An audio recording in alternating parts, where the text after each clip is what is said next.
I'm toe-to-toe rubbing shoulders with legends. If we talking paying dues, I'm over-aggressive. My tongue is a weapon, I know you in question. I benefited from the teachers, I'm more than a message. And the way the feeling move me is more than a session. Back in the building, no cap on the ceiling. Don't even argue with niggas, I'm 1 in a million. Got real stain in my city, it's not with a blemish. Back like we never left. You already know mindset is the movement. Another day above ground is another day to be great. You rocking with your boy Fella. I am your dog Pop. Mindset. It's Mindset. Yeah. My G, what's going on, man? Man, just kicking it, man. You know what I'm saying? Yeah. Trying to be better every day. You know what I mean? That's the goal, man. Another day above this joint. It's another day to be great. Absolutely. That's what we striving to do, man. Absolutely, man. Man, it's so hard to, I don't know if it's a challenge for you, but it's certainly a challenge for me, bro. Be trying to improve my lifestyle, man. With exercise and trying to eat right, and man, it's very difficult. Them daily struggles, right? Daily struggles. It's the same for me, man. Cause shit, I be saying, it's hard, man. Yeah, I mean, you got the goal set in place. Mm-hmm. It just seemed like it's more of a mental struggle because you got a goal set in place physically. Let's say physically, right? Yeah. I'm not gonna eat this week. I'm not gonna eat that week. Right. And it seemed like as soon as you get to saying that, shit happens where you gotta dabble in that. You know what I mean? Right. Oh, I ain't gonna mess with no pizza, no fast food, none of this. Right. Here comes your brother or the family coming around handing you some shit. You know what I mean? Yeah. Exactly. It be them kind of struggles, man. But yeah, man, I'm on the same wavelength, man. I'm trying to get my fit top tier. You know, spring and summer right around the corner. Right around the corner. We in spring right now, so you know, it don't take much for the summer to come back around. Right. But you're right. It's not just a time frame. Like this is more of a lifestyle move. So lifestyle change. The shit we implement now is gonna make, you know what I mean, to last on. So yeah, it's a daily struggle. You're not the only one, bro. Yeah, for real. It's crazy, man. But man, other than that, man, I just been chilling, man. Yep. Kicking it with the lady, working on a few projects, and man, we still podding. Still podding, man.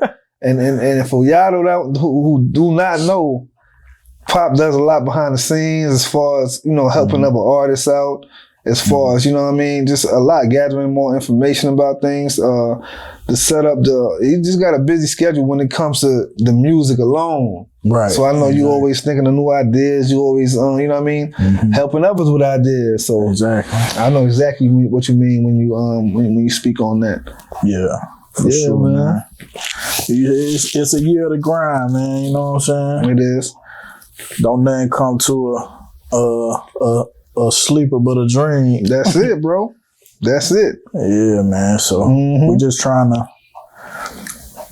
be better than we were last year, man. That's a fact. Hell yeah. You good with you though? Man, I can't complain. It's never a day to complain, man. Right. Just keep on pushing forward. Right. I've been pretty much doing the same, man. Yeah. Checking my fit, making sure my mind is straight. You know, we some handsome fellas, so we got to make sure we keep up in that department. Yeah. And you know, just moving with the seasons, man. I don't like moving with the dates. I'd rather move with the seasons, and right. That's all I've been doing, man. Just staying positive. You know what I mean? Pushing forward. Just keeping my ear open to the music that I've been dropping. What you been thinking about the new music, man? We spoke on some of our last episode, but it's always continuous music dropping. Like the amount of music that releases is crazy. Like, let's say we did 5-6 albums last week. Right. Shit, it's been 5-6 more new ones. Yep. And it's like, man, it's you know what I'm saying? We listen to these albums to try to stay current on what's dropping, but it also takes away from the time that you spend on the other albums, because it's like they're constantly dropping.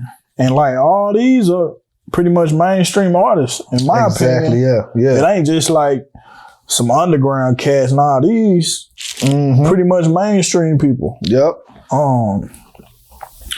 Want to dive into it? Yeah, let's dive into them, man. So, for me, I'll start with Domani. Domani Harris, T.I.'s son. Man, he got a new project called Dear Jane EP. I've been paying attention to some of the stuff that he's been doing on social media, and he's really inspired me. Okay. I've taken some notes from him. He's been doing a lot of short form content with his videos, and I think it's working really well. So when you say Dear Jane, do you think Jane is like Jane and John Doe, or do you think it's a Jane is a specific person he's talking about? I think it could be like a metaphor. Okay, yeah. I think it's just a representation of a female, a nice young lady. Got you. That we not gonna refer to by name. Got you. It says Jane, but obviously it's just a placeholder type. Word. That's what I was asking you. Yeah, I think so. I don't know if you remember on Boss's album, he has a dude on that song with ASAP Ferg named Blackie. He's super dope though. Like, but Domani got him on his album. Okay. So it's an EP. It's 4 songs. The most recognizable song on here is probably the one with DC Young Fly, Seddy Hendrix. Oh, you ever heard of him? Seddy Hendrix. To me, he sounds like DC Young Fly. Like, shout out to DC. DC been getting into his singing bag. Well, he been in it, but now he taking himself serious. Because you could be a comedian and a singer. You know what I mean? Look at Jamie. I'll say this, and I still struggle with this with Jamie. Okay. When you a comedian, man, and you try to do something serious, it's always like, I don't know, he being for real, he being like silly, but obviously there's talent there. Yeah. So it's kind of like a struggle with just trying to take him serious. But from my understanding, he was into music before he even started comedy. Okay. And he's super dope, man. Yeah. I mean, even back when Dat Piff was out, he had a couple mixtapes on there. Yeah. And he it's a dope record right here, bro. Forever Lasting. It's probably my favorite song on here, but it's some joints on here, man. I like all 4 of them, really.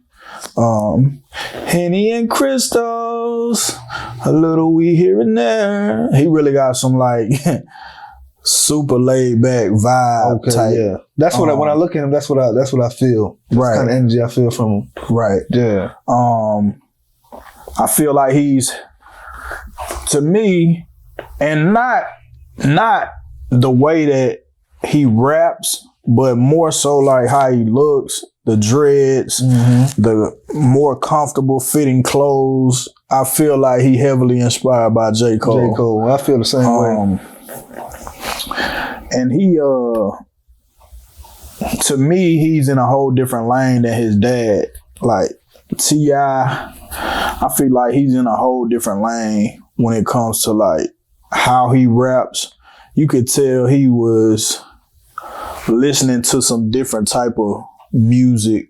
I think you hit it on the head with Cole. I think Cole is one of the biggest, one of his biggest influences.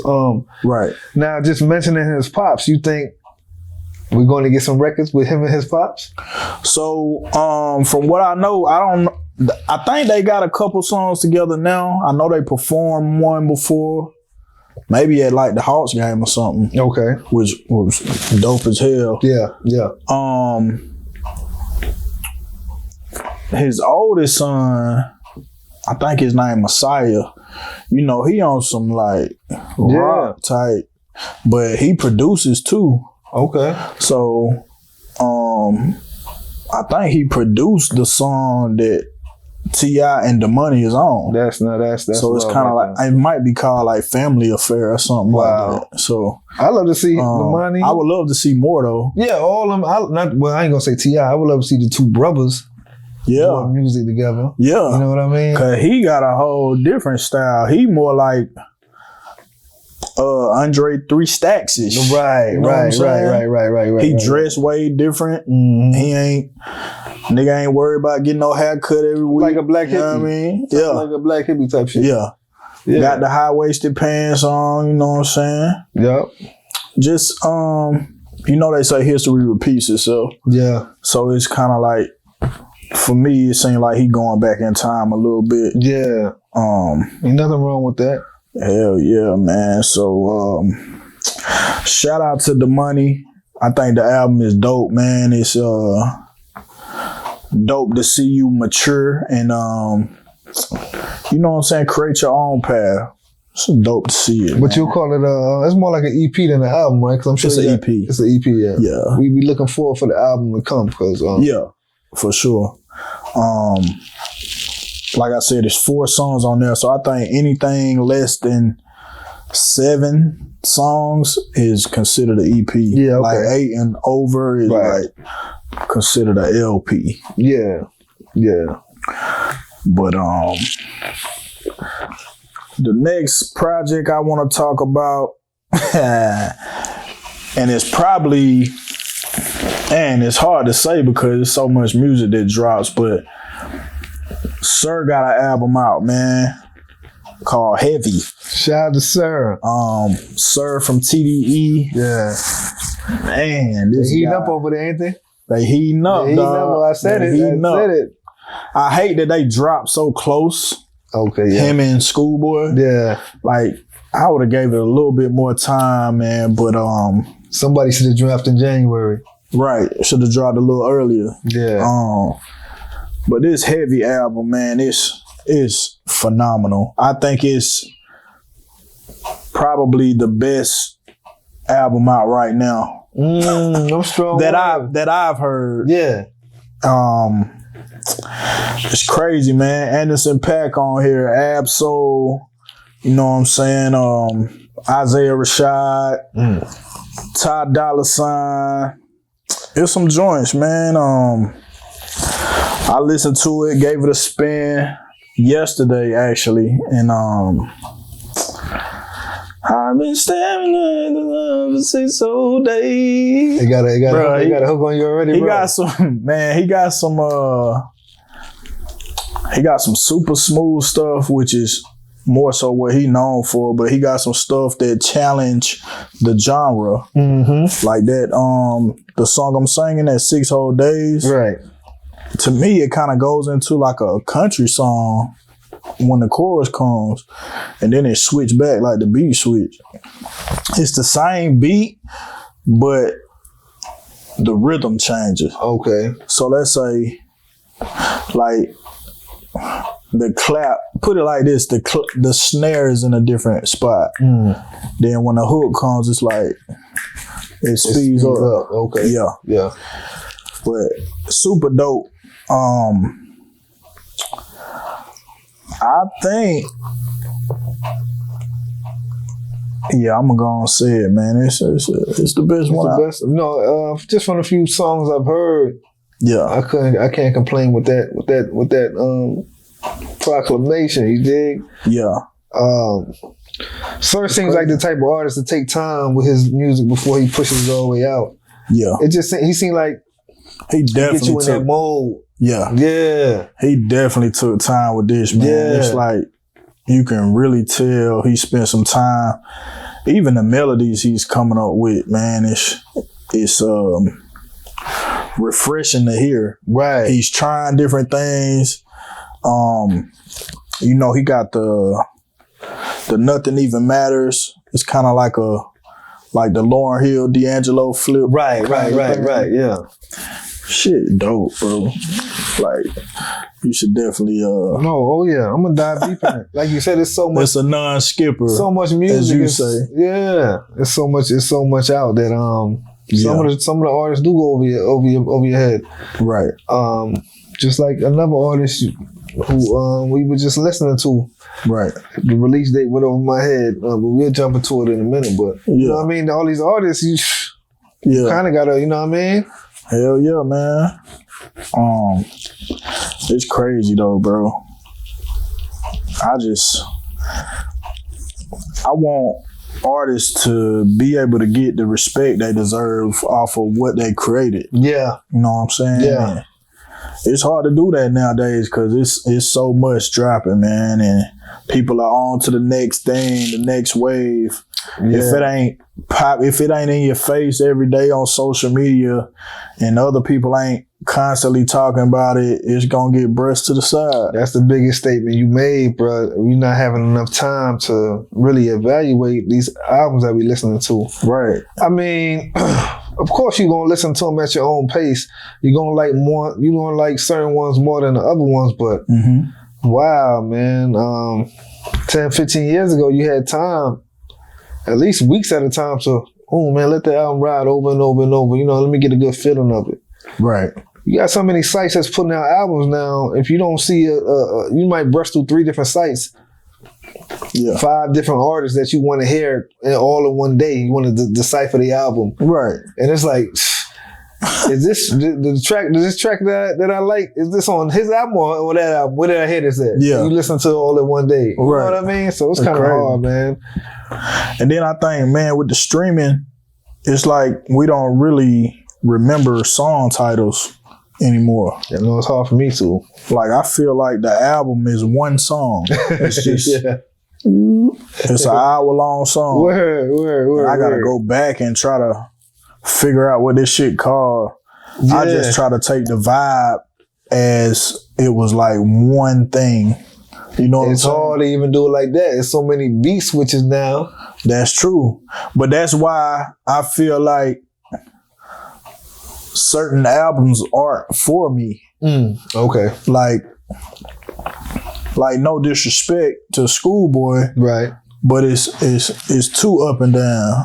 I don't think that album is not for you though. I just think you need to just relive it some more. I do. Yeah. I do. Yeah. I definitely do. Yep. I definitely do, man. And like I said, bro, I ain't really gave any of these like real heavy spin because they just came out. Even the ones we spoke on last episode. Yeah, I'm still listening to them. And all that. Yeah, you're right. I'm still listening to them. You're right. Yeah, man. So, Sir. Shout out to Sir, man. You know what I'm saying? Did your thing on this one, man. But we can get into the next one. Joyner Lucas. Not now, I'm busy.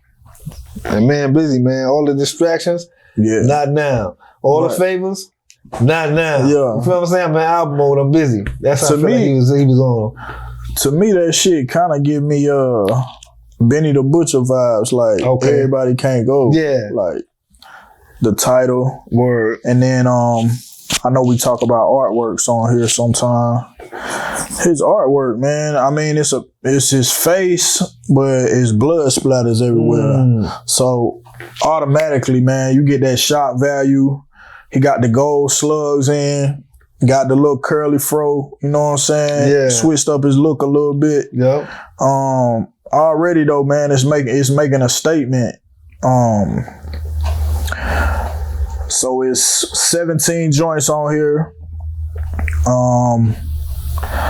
Joyner is one of those artists, man. He kind of plays on the shock value.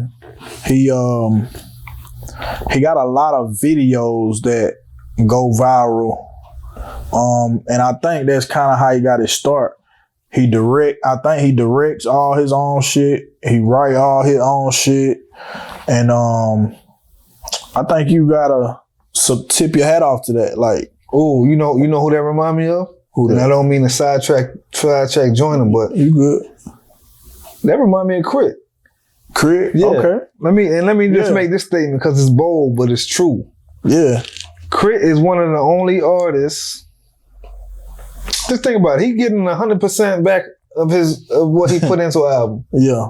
The production, writing, the everything you can make, everything you need to make an album with, he can do it. Yeah. You know, he even as he was kind of transitioning from the underground to the mainstream, you know, it was gonna be difficult to get some of those samples cleared. Yeah. He started creating his own samples. Like he would I know for instance, he would take like audio recordings of his grandmother singing in church and kind of blend that up in a beat or something. Super fire.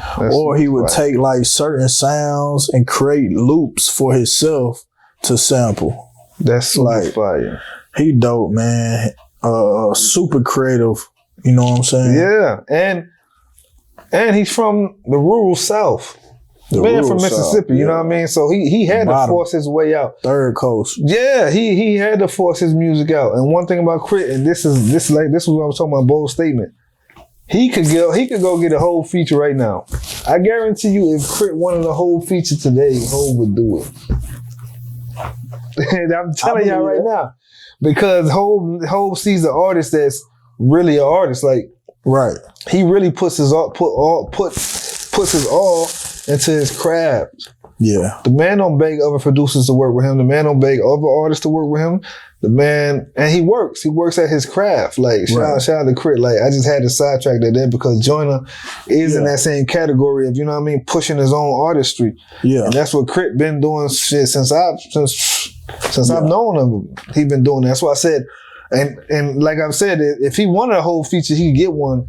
Not saying that he needed or want one, but I'm just saying, like, real recognize real. And people should recognize how great of an artist Big Crit is. You know what I mean? No matter where his sound comes from on the map, he's still a musician. Like he's a real artist for real. I respect that shit. Yeah, for sure, definitely, man. I think the Broski record, Joyner Lucas. I want to say that was the first single off of this project, Broski. But that video went viral too. You got Rotimi playing, I guess, essentially his brother. Mm-hmm. You know, in the video, they sitting down at the dinner table. You know, they breaking bread, whatever. And the song is basically about like him going into this story about like basically giving you your props. And then at the climax of it, it's almost like, nigga, I done sacrificed for you. Like, you owe me something. You know what I'm saying? And then Joyner got this thing he always liked to do where he start off rapping super calm and then he reaches a climax where he sound like super angry and then he kind of come back down. Yeah. Great storytelling shit, right? Great storytelling shit, bro. Yeah. And man, just the way he does his videos is really amazing. And I think he's either the founder or a co-founder of like a writing publishing company called Tully. Okay. So any of his videos, it'll flash that shit up at the end. That's nice that you noticed that. You know what I mean? Yeah. Man, I be trying to pay attention. Yeah. You know what I'm saying? Yep. But yeah, Joyner, this album is I think it's dope, man. I think Jelly Roll is another person I want to mention. Shout out to Jelly Roll. Man. Somebody put me on Jelly and I said, yeah, I needed that. Yeah. To kind of, you know what I mean? You can kind of get stuck in one base of a sound. Exactly. Yeah, I needed that to open my ear out a little bit more. Right. He a good artist too. Shout out to Jelly Roll. Shout out to him. He been popping up a few places here lately for me, like on a couple different albums. We got NBA Youngboy on here. Conway, you know, he always gonna body some shit. Yeah. I had to show my dog the joint he got with Simba and DMX. Fire. Man, it's crazy. Fire. Man, he got another joint I forgot to show you that Logic and Twister. Oh my God. Joe Budden, you gonna be mad for this one, nigga. That's a crazy combo. Man, these niggas here, bro. That nigga went and spit some of that you know, Umbre always say he like that Po Pimp verse. Yeah. He kind of spit a little piece of that shit on the end and flipped it. Ah, man, it's incredible. That's one of my favorite verses too from Twist. Yeah. It's incredible, man. NBA Youngboy, Conway. You got Simba, DMX. You got Logic and Twister. Man, it's crazy. It's not overdone with features though. I feel like it was a good amount. And the production on here, I feel like is solid. I think it's a good album. You know what I'm saying? I still gotta sit with it some more. Like I said, we kind of reviewing this shit on the fly. Shit fresh to us still. But I mean, there's some joints on here for sure. Yeah. But yeah, definitely something to tap into if you haven't already. What you got for me, fella? Yeah. Now I got a few, like I said, and I got to revert back to one. We spoke on him a little bit in the previous episode, but I had a chance to go dive into the album. Yeah. Not just the singles, the album. And it's the man, BossMan Dlow. Oh, Big man. Zah. Huh? Yeah, nigga. So he got an album out. It's called Mr. Beat the Road. I actually want to listen to that. Yeah, and look, I can go ahead and tell you now, he's not a one-hit wonder. Okay. He's not just a viral rapper. You know, I mentioned this. So he from Florida. Spot 'em Got 'Em's from Florida. Spot 'em Got 'Em is more of a viral artist. You know, he dropped that song and a dance came with it from a comedian. Yeah. And he went viral. That's a weird looking ass nigga. And man, whatever. That's a weird ass looking nigga. Right, it's Chucky, like a little Chucky looking type nigga, right? But for whatever reason, that shit hit and it went viral. You dig what I'm saying? But BossMan Dlow, he that same type of he got that same type of energy. I put it like that around his music. His shit going out the ballpark. Yes, sir. Every time. His shows are getting booked out. I heard he doing $100. It's $100 ticket for a show. That's what I heard now. That's what the social sites is blogging about. But that's what's up.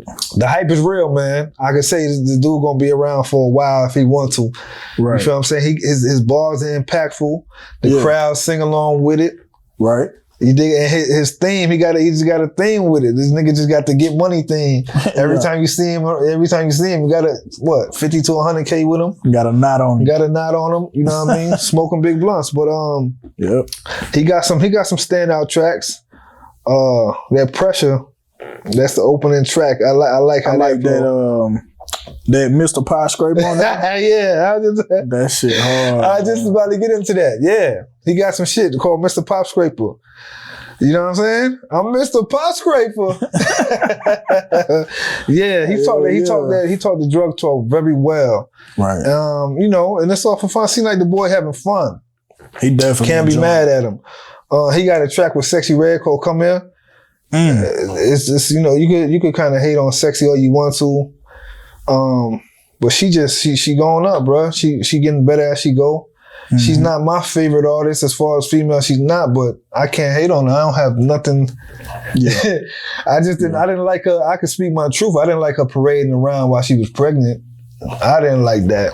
You know what I mean? But who am I? Right. That's her. That's what she doing. And she got fans like a motherfucker. They love it. Right. What can I say? But she came up strong on this joint. Is Go Crazy. And he's starting to have some remixes. He got a remix with Glorilla coming out soon. He got a remix with Plies coming out. The Get In With Me remix. I don't know if you've seen it yet. Plies on it. Shout out to Plies. It's some Florida shit. Yeah, some Florida shit. But bruh just coming up, man, and he just gonna be here for a while. So shout out to bruh. Yeah. I had to mention that real quick. He seemed like he pretty consistent too. He drop an album every year. But this one is just getting the big props now because the single went viral. Right. So I've heard of Rob 49 too. Yeah, shout out to Rob 49. He got that big joint with Weezy. Was Hannon Baby, yeah.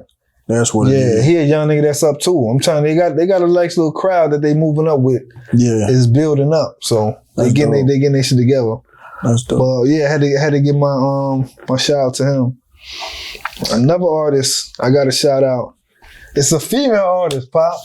Yeah, and she doing her thing. You got it, man. I'm telling you right now, she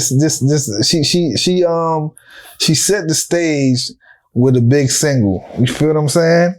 Never Lose Me, man. She had a single called Never Lose Me. I'm talking about Flo Milli. Now look. Okay. I've been said Flo Milli was gonna blow. She had some music like in, I can't remember the specific year. And I went to backtrack. I can't even find the tape, but it was like 2015, 2016. Okay. Somewhere around there. I know it was before COVID.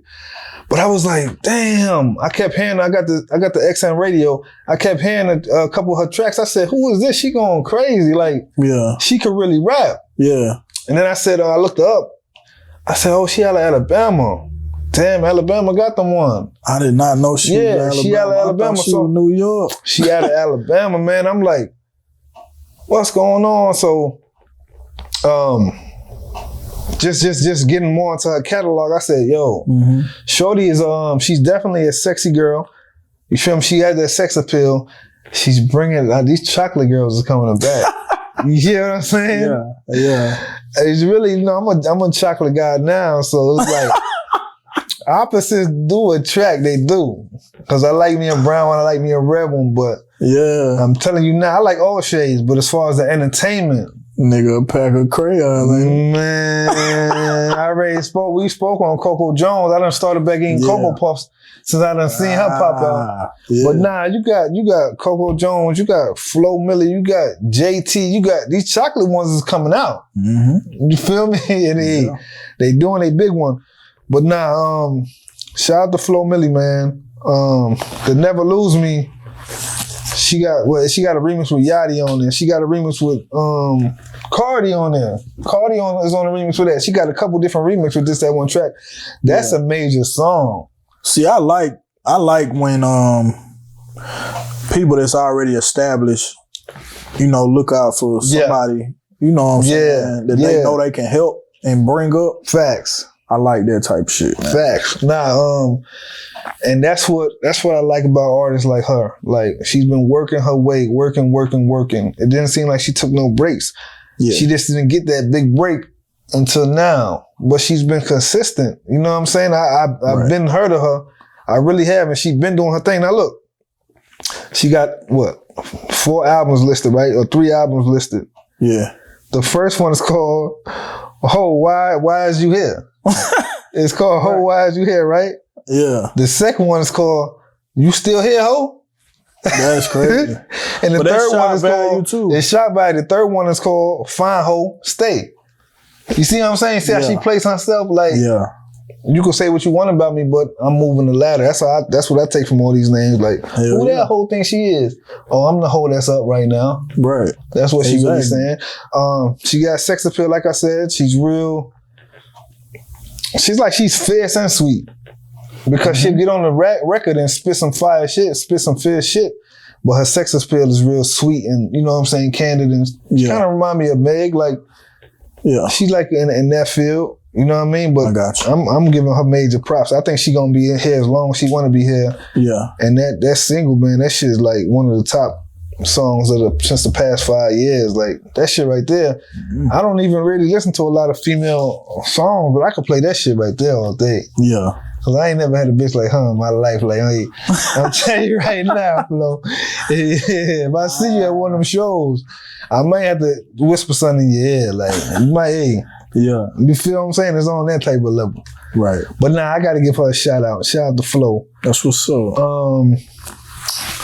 Who else? Big Sean got a single out. Oh yeah. Shout out to Big Sean. He got a single called Precision. Now what I can say about Big Sean is he took a hiatus. He took a hiatus, and the hiatus to me was a family hiatus, but it was still a hiatus. I think he reached his ceiling though. I think the man reached his ceiling. I mean, it ain't no hate. It's just really what it is. And the reason why he been getting a lot of good graces in the past decade is because of his relationship with Janae. That's what I feel. Like, that's taken a bigger role in his music in this last 9-10 years, or 8 to 10 years. Right. I know the whole situation with Kanye, you know, it kind of went sour a little bit, the good music situation. Yeah. But and I know life is life. You're gonna have kids, you're gonna have things that comes before the music. Mm-hmm. You feel what I'm saying? But I think he had some mental health issues as well. Okay, I didn't know and about some that. I believe he had a drug problem. Wow, okay. Him and her. Wow. Him and her or him and her? Sean and Janae. Sean and Janae, okay. I think they both went to some type of rehab. Wow. I don't know what it was for, but now if that's the case, which I'm not throwing no shade anyway, I'm just saying he ain't never really been at the top of my list anyway. You know what I'm saying? As an artist anyway. Yeah. I fuck with Sean, but he ain't really, you know what I'm saying? He ain't really I'm not too big on his catalogs and shit. Yeah. If that makes sense. But I do like this song he jumped back with.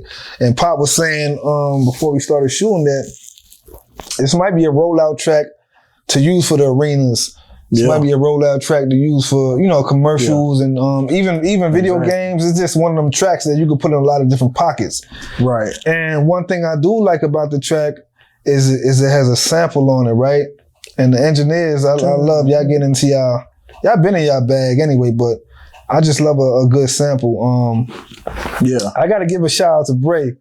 So one thing, if y'all don't know what Bray does, is the man is he has a love for that grill. Yeah. You know what I'm saying? Yeah. Pop know. He got a love for the grill. Wings to be exact. Man, shit. Whatever you throw on that motherfucker, every time I see something on there, it's up. Yeah. I want to jump on the screen. For sure. You feel what I'm saying? But one thing he does when he's on the grill is he always got some tunes playing. And most of the time, it's some vintage tunes. You dig what I'm saying? Yeah. It's some shit that's been sampled or needs to be sampled or just some throwback music. And I always hear it when he's cooking. Yeah. So I just said that to say this. This Precision song, it has a 3-6 Mafia sample, and it just makes it all the better to me. I feel like when rappers get on beats as a sample, they want to do their big one. They want to make it a good track because they make it better than the original. Right. Almost. Or they know like, motherfuckers gonna know the sample, so I got to make sure I'm not fumbling nothing. You know what I mean? Yeah. Exactly. They try to put their best art on a sample beat, which you should do it on every kind of beat, but it just seems to be like that, right? Right. Yeah, for sure. So man. I can't say that about that track from Sean. Right. I think a lot of sports teams and you know things of that nature is picking this song up, using it for commercials, using it for intros to NBA games and stuff like that. It might even get picked up by you know, NBA 2K soundtracks or Madden or things like that. Right. But I want to, why you feel like Sean reached the ceiling? Man, like, this man has reached what made you say that though? I kind of want to, I'm interested. All right, because I have a similar opinion. Yeah. You know what I'm saying? So I kind of just want to see what you say. It just... the wow factor. When I hear his music lately, I'm not wild. The last track I heard from Sean that made me, I was like, oh, this shit is the one. Is the Bounce Back. Since then, it's just been, what stood out? What has stood out to you from then? I mean, I'm not a huge Sean fan. Right. I like him as an artist. Yeah. But, man, I could even say the last one that really caught me was the shit he had with Chris Brown, the Martin shit. Louis Vuitton Sean with the Benny Hun, you know, the one time. I guess because it came from that freestyle. Yeah. You know what I'm saying? That he made. The Martin shit was hard too. Yeah, and I like that video. Yeah. See, that's why I ain't. But I ain't real familiar with his albums. Okay. Yeah. Like, Bray be telling me, oh man, he got some classic shit. Like, I just be like, but I ain't heard it. It's like he got good singles with decent albums. Yeah. Shit like that. But like, you know, I respect his ability as a wordsmith. Yeah. but I haven't really tapped into the albums. Right. I don't know why, because I listen to everybody else shit. It ain't nothing drawing you in. That gotta be what What's it drawing is. you in is Big Sean. That gotta be what it is. Don't nothing that, I it's don't nothing really that know. draw me in. Like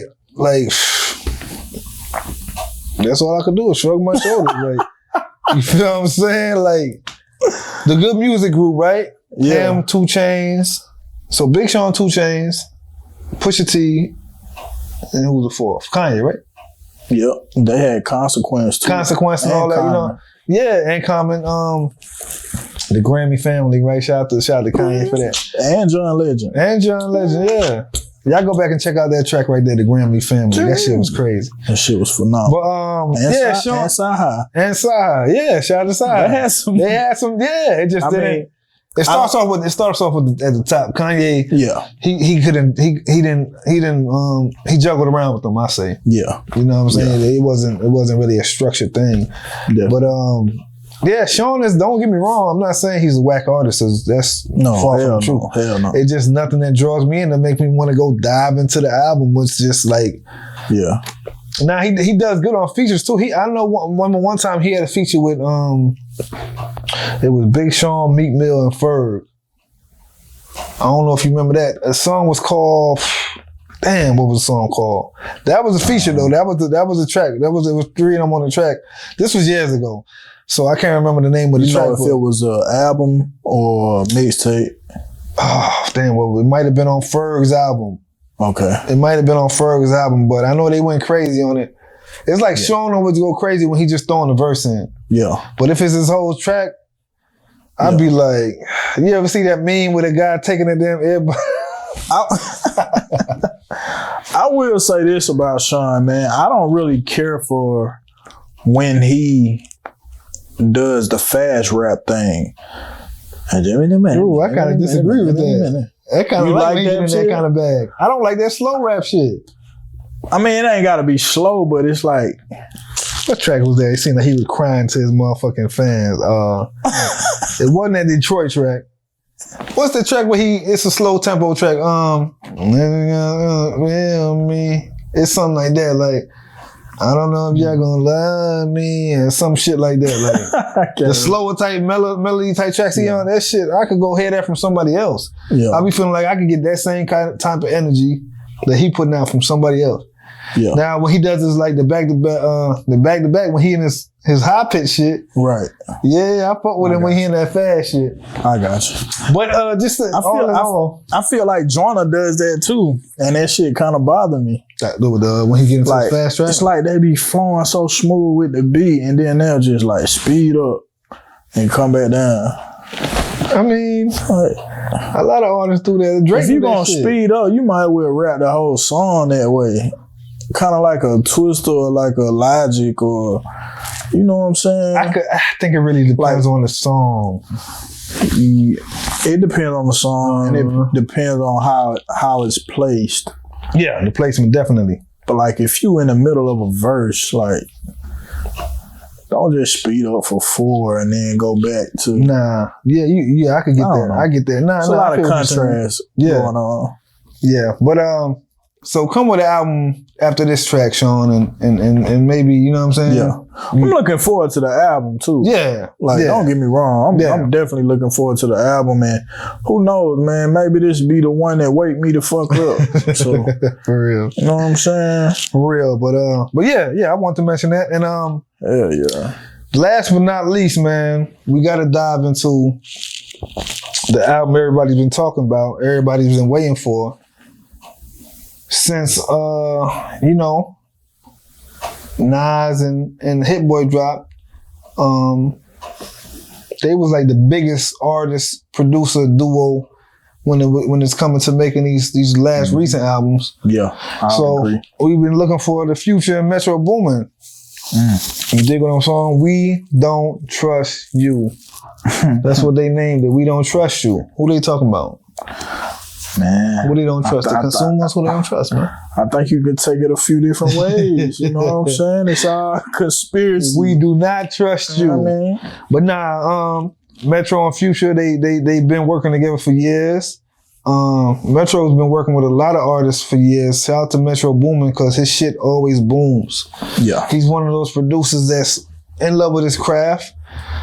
Just like Zaytoven, in love with his craft. A lot of people, Primo, in love with his craft. I love producers that's in love with the craft and they not really trying to be rappers. Right. Now you do have producers that rap. I'm not saying that. Yeah. I'm saying the ones that's really in love with their craft, and when they in the room with a rapper, they picking their craft over trying to be rap friendly with the rapper. Yeah. You know what I'm saying? Exactly. They really in there to produce for this rapper. I ain't got down asking Future like, bro, let me put my little 8 on there. Yeah, shit like that, because you got producers doing that shit. Yeah. You know what I mean? But if it's a song that, you know what I'm saying, that calls for me, you know what I'm saying, I would leave it up to the rapper to, that's what I think. Man, I think you should jump on this shit. That's what I think. You know what I'm saying? That's what I think. I ain't gonna try to force myself on it if I'm the producer. That's what I think. Now, it's only one legendary producer that'll force his way on the record and you really can't say nothing about it. It's one that sticks out. It's a couple, but one that sticks out of mind that don't say shit about it when he forces himself on the record, because he's gonna force himself on the record. Damn near he's writing the hook for you. And that's Pharrell. That boy right there, he's gonna force his way on to your track. I think that's because he's a different type of producer though. Yeah. Like when he worked with an artist, he already, like, this shit is a song already. Yeah. You know what I'm saying? Yeah. I'm just gonna let you re-sing some shit. Facts. That I already came up with a melody for. Facts. And the words probably. Now, if you feeling yourself, see, Pharrell, he's the type of guy, he wanted to get in that booth. He wanted to be a rapper. Yeah. I believe that, for real. He wanted to be, he's just so good with what he does. It's like, shit. Yeah. I could do that too, but I'm so good at this, I can't throw away that. He did fairly well when he was, though. Yeah, he did. He definitely did. I think he's a great in-studio coach. Yeah, he is. Like, I seen him working with Justin Timberlake, bro, and it's just like, yeah, it's in him, bro. Yeah, I seen that shit too. It's in him. That walk away shit, right? Yeah. Yeah. And I love that about, that's why we getting back to what I was saying about the producers, that he loves producing. He loves getting around the artist, feeling that vibe and say, nah, man, try it like this. Mm-hmm. Like when Pusha T spoke on giving Pharrell a record, and Pharrell was just like, it sound alright. Yeah. It's almost dry. The first couple songs was almost dry. Pharrell was like, okay. Yeah. What kind of record are you trying to push out right now? Because we can do it like that, or let's try this. What you leading off with? Yeah. So just getting back to that, Metro is a person that he knows Future. He knows what type of shit Future wants to ride out with. He knows what direction to lead the artist into. You know what I mean? And they came up with like I said, this album is fairly new. It got to get revised over and over, but yeah, this shit seems like it's pretty smooth. I give you some notable features. You got The Weeknd on here.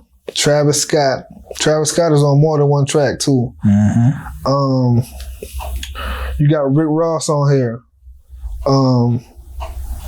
And you got K Dot on here. DOT. You got the Killer K. Hey, let me tell y'all something. It's time for the boogeyman to come back outside, bro. Yeah. Kendrick Lamar's on the track. It's called Like That. I love the sample on. That's a sample track too. Mm-hmm. One thing about Metro and his whole album. Okay, so he has Prodigy speaking through the whole album. Now I love that, and I know that's not Future. That's Metro that did that. Yeah, you dig what I'm saying? And you just gotta hear. You just gotta listen and see the direction he taking when he on here. He just talking his shit through the whole album. And you got, like I said, you got some samples on here. Now K Dot. He said, "Damn." That's what I feel like that's what I feel like he's saying. Damn, y'all niggas forgot about me, huh? Yeah. So he takes so many years off and so many moments off. It ain't easy to forget. You will how much music getting pushed out, but you already know when the boy jumps back on the track, he's going crazy. Let's get it. That's what he jumped on that bitch and said, "Let's get it." DOT. You feel what I'm saying? We're gonna expound on it more, but I'm trying to tell y'all, he heard the album with 21 Savage and Drake. He said, "Oh, okay, yeah, y'all niggas want to get funny. Y'all want to do it like that. Trust me, this is shit he's saying to himself." Yeah. Oh, I heard that shit. I see you making songs with J. Cole, Drake. Yeah. Like, what y'all niggas trying to? Nigga teaming up. Let me hop out here and let me show y'all niggas. Let's compete. We can compete. We can just throw a little shade. We could, you know what I mean? Yeah. Because I don't know about no big three. I just know it's big me. Hell yeah. You hear what I'm saying, Pop? But I'm just letting y'all know, Kendrick, he's hearing shit and he's feeling some type of way. Now, this wasn't a blatant jab like he did in the freestyle. What was that, Hip Hop Awards? Was that the BET Awards or the Hip Hop Awards? I think it was hip hop where they did the cypher. Yeah, what he said, he's telling niggas about whole names. He called a nigga Jermaine. Yeah. You know what I mean? Like, he's not scared to come out the woodwork. Or the control verse. All the control verse. Yeah. He's not scared to jump around, but this feature right here, this wasn't this wasn't really a point my finger at this group or that group. Yeah. It was to show niggas my antennas are up. Right. We could do this plenty different ways. Right. But I want to let y'all niggas know, it ain't y'all, it's me. You got the 3 chickmunks, right? You got Simon, Theodore, and you got Alvin. But it ain't just them 3. It's a leader in the pack of them. Yeah. And it's Alvin. Yeah. You feel me? Yeah. You got the Ninja Turtles. There, they all might look alike. But I'm fucking with Raphael. Yeah. You did? It's like he's saying, yeah, nigga, we all around the same That's what the crowd think. But it's really just me. Yeah. And I reflect back to the name of that album a lot because I feel like that's what he was saying. The nigga Kendrick was like, damn, these niggas forgot about me. Yeah. That's just how I feel. What you gotta say about that, Pop? Man, so it's been a lot of stuff brewing. I feel like this shit been brewing for like a decade. Yeah. Yeah. But you know, I kind of look back at the history and be like, you know what I'm saying? All these niggas got songs with each other. It starts off like that. Yeah, so now it's like niggas clicking up. Yeah. You know what I'm saying? Yeah. And I think Kendrick see that. And I mean, who knows why Kendrick be disappearing the way he does? It could be strategic. You know what I'm saying? It definitely makes the anticipation higher. It definitely does. Excuse me. And that's why I think it's strategic. To your point, because he doesn't have to spend his time he doesn't have to spend this big of a gap in between his projects dropping. Right. The man is he's relentless behind that mic. Right. So it has to be strategic him doing it like that. Right. Exactly. But you know what I'm saying? I think it was a lot of jabs in the verse, but I also feel like neither one of the 3 have like really went at each other's head. Right. Like Drake ain't going at nobody like he went at Meek Mill. Right. He was just defending himself there. He didn't want to do that. Yeah. Came back with a song with no curses on it, just saying, nigga, boy, sit down. Then told a nigga he waited too long and said, I waited 4 days, nigga, where y'all at? I came here in the range bumping AR ad. Think of the disrespect, bro. And got nominated for a Grammy off one of them bitches. Like, off a track he didn't even curse on. And it's a retaliation track. Man. So, and he ain't even stomp the gas because he ain't want to hurt the boy like that. Right. Exactly. For real, if you go back and listen to that shit, Drake he ain't really pushed no gas on that song. Right. Exactly. But my opinion on it, man, I feel like all 3 of these niggas are like top. They up there. Kendrick is probably my favorite. Okay, after 3. But you know what I'm saying? J. Cole is on another level right now. What we spoke about, we spoke about this since the off-season drop. Cole has been, just like that Backboard been on fire, nigga been on fire since the off-season drop. He's on fire. Yeah, NBA Jam type shit. Like he changed over Dude Leaf. I just think out of the three, they all got moments. They all, you know what I mean? Like we kind of criticize Drake for doing the more pop shit or the more singing, and man, please do not get this shit twisted. Nah, don't get it twisted, man. That boy Aubrey, yeah. And they got an egg beater sitting somewhere. he could, it's the fact that he could hit different demographics. Like, absolutely, you see what I'm saying? He could just hit different areas at the damn same time. But he could take one album and hit different areas with it. Yeah. But his run has been impeccable. Like, he's been on like literally top tier. For the past 12 years. He ain't went like ain't sunk not one time. So the boy, he's tired. Yeah, he tired. Yeah. Did you hear his response at the yeah, I heard him. I heard him. Ain't nobody in life could ever fuck with me, nigga. But I like it, shit. Man. I like it because it's just gonna bring the best out of them. This whoever speaks up, whether it be Cole, Kendrick, or Drake, is bringing the best out of the other two. Absolutely. You feel what I'm saying? So absolutely. Now Kendrick spoke up. It's going to bring the best out of Cole and Drake because they got to hear it every city they go to. They just showed Drake had to hear it when he's leaving. He's left some spot. Somebody in the crowd said, Kendrick is better. Kendrick. Yeah. I don't give a fuck if you don't respond to it now. You heard that when you get in the car, you like, these niggas. Now you like. They all got super fans. Yeah, they all got super fans, for real. Yeah. For real. So, nah, man, the kettle's getting back hot, man. And shout out to Kendrick for doing that shit, man. I like shit like that. Like, he's saying, yeah, let me jump back into this mix. Right. And he doesn't do a lot of interviews, so niggas can't even ask him this or that. You know what I'm saying? None of them really do, to be honest. They really don't. Now I think about it. Cole got a few. Cole probably. He do the most out of all of them. He probably got the most. And he don't even. Yeah. I can think of probably like 2 or 3. You got the Nard War, you got the Angie Martinez. Mm-hmm. The most recent one was the shit he did with Yachty. Okay, yeah. I was wondering who set up that was. Hey, yeah, little boy set up shit. Yeah, he need to get in the fucking. Ain't nobody need to put his ass in the headlock right now. Nigga sitting in the bed with nail polish on.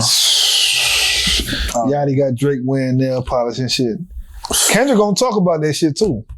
Like, he finna. This the thing, man. Like, if this was really like some type of like 3-way battle, right? I think Kendrick approach is so different that he might body both of these. I love this approach. You like, know why? Even on this song, right? To me, like the way he was on the beat was kind of like almost like them Detroit niggas. Like what BossMan Dlow from? He from Florida. But you see how like 4-2 Doug and all them niggas kind of rap above the beat, kind of. Yeah, I see what you're saying. When he start off his verse, he rapping like that to me. So it's just like, man, this nigga can really get in character on y'all boys. That's what it is. And like, you said it then. He gonna turn into something. He in a different character. You know what? He been in some different character shit since he was on Power. Even before that shit. Right. That was a character move coming out with the crown. Right. Like he in that character mode right now. You can see the way he dressing for his shows and shit. Right. Yeah. Remember when he been doing the fashion. Now look, a couple years ago when the Mindset Pod was me, you, and Bray, we said the nigga was floating in the ocean doing that shit. Yeah, like he been in some character mode shit. Hell yeah. I think he very in tune with like the drama side of his artistry. Yeah. And I don't know, man. I think that shit play a factor. Word. And to speak on Cole a little bit, I think Cole is the better writer. Cole, like, just following Cole and some of his career, like, this guy really does, like, writers' camps and different writing exercises. Yeah. And I feel like he's able to express himself in a way that some artists aren't. Yeah, I can feel you on that. And he has a lot of practice at it. Yeah, I remember just watching one of his interviews. It wasn't even an interview. I just seen him speaking, and he was saying when he gets with the Dreamville camp, yeah, he does a lot of writing. Yeah, when it comes to his studio work, just with the Dreamville camp. Yeah, and they all got pockets. I mean, one of my favorite albums is not just from this artist, but one of my favorite albums in general is the Scorpion album from Drake. Yeah, that's to me, I ain't shit beating that as far as that time and when he put that work together. Mm-hmm. You know what I'm saying? They all have their own. That's why this is gonna be good, because there's no loser for real. Yeah. The loser is the one who doesn't respond, or the ones who quits, the one we don't hear from. Right. But this shit, like I said, the kettle's heating up. Yeah. And I like it. You see the Maniac, this is what, you can't do this. Right. None of these artists is gonna be able to do this shit right here. Right. You can't cover your ear like, did he say something? Nah, you heard it. If you're alive, you're going to hear it. If you're alive, you're going to hear it. Because if you didn't hear it personally, your fans heard it, they going to tell you about it. Somebody going to tell you about it. Right. So they going to hear it. Just like Drake, you probably stewing up something now. He said he was taking a break for a while, didn't he? Drake? Yeah. Yeah, after this album. Yeah, that shit is over with. Now his break, I'm telling you. Yeah. Because Kendrick done stir some shit up, man. And what you think about Future getting tied with all this? Because I didn't really hear none. They said he dissing too, but I didn't hear no diss from Future. I didn't hear no. Shit, they said Metro dissing too. No, Metro, like, now look, Drake and Metro, they got beef for real. Now, it's not physical beef, but it's some shot this, but Metro don't rap. Right. So he can throw his shots like that. Yeah. But trust me, they got some turmoil going between them two. Right. You dig what I'm saying? What you think that stem from though? Like niggas clicking up still? Like, well, I know Drake was supposed to be on the record. So you had 3 other artists, big name artists, might have been Future, somebody else. Yeah. Cause he's speaking on the Metro was speaking on himself. And he took Drake off that record because he said Drake didn't fit the vibe of the record. Gotcha. And maybe Drake took that into offense. Okay. Because on, I forget the name of the track, but Drake got a track where he's talking about,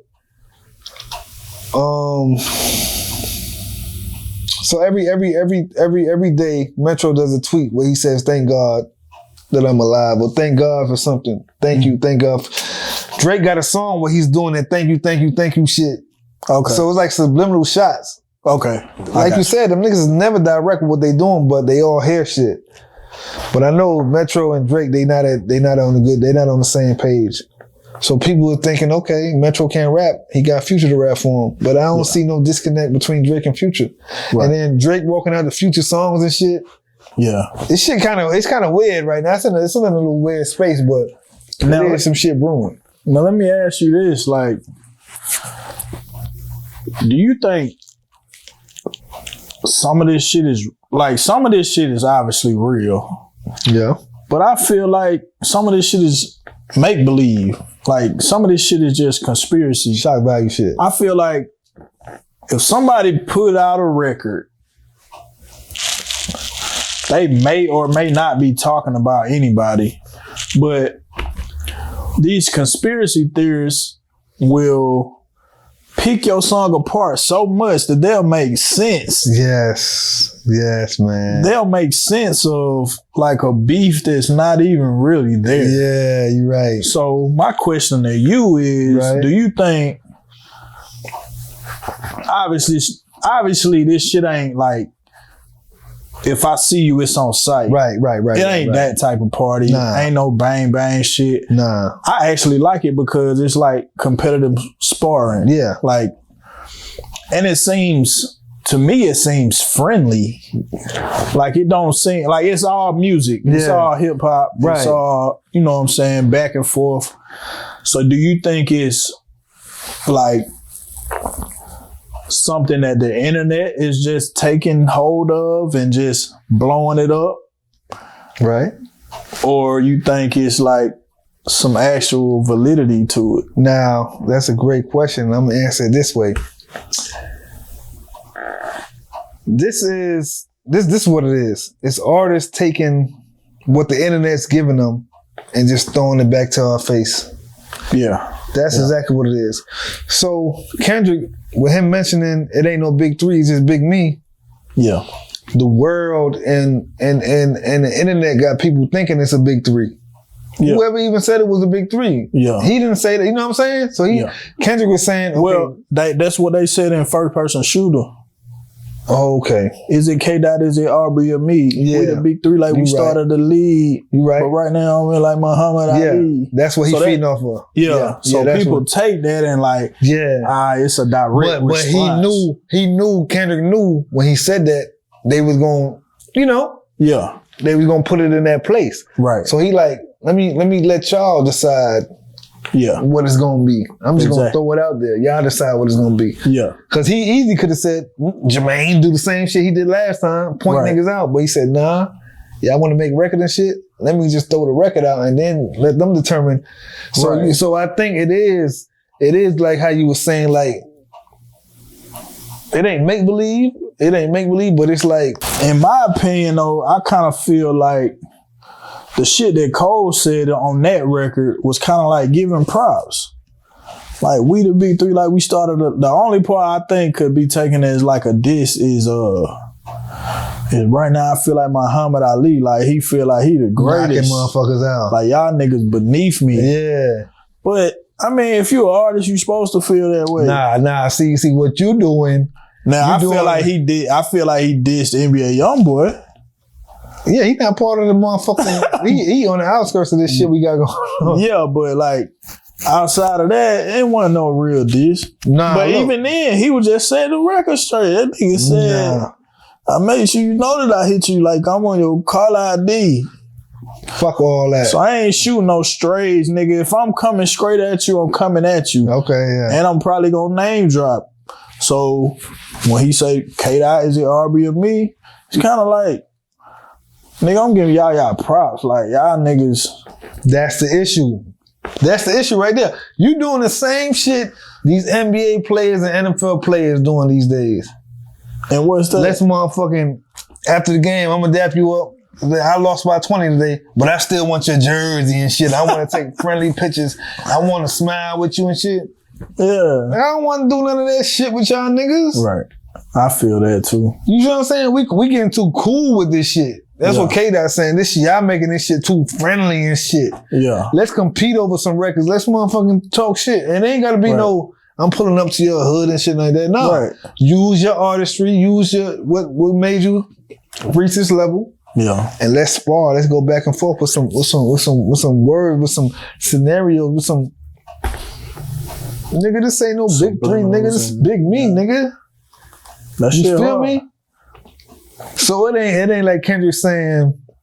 It's like he's saying. It's like he's saying fuck niggas, but he ain't saying fuck niggas. He's saying shit. Hey man, what y'all doing too much hugging and shit? Yeah. Let's get back to what we on now. Right. For real. So. Hell yeah, man. That's how I feel about that shit, man.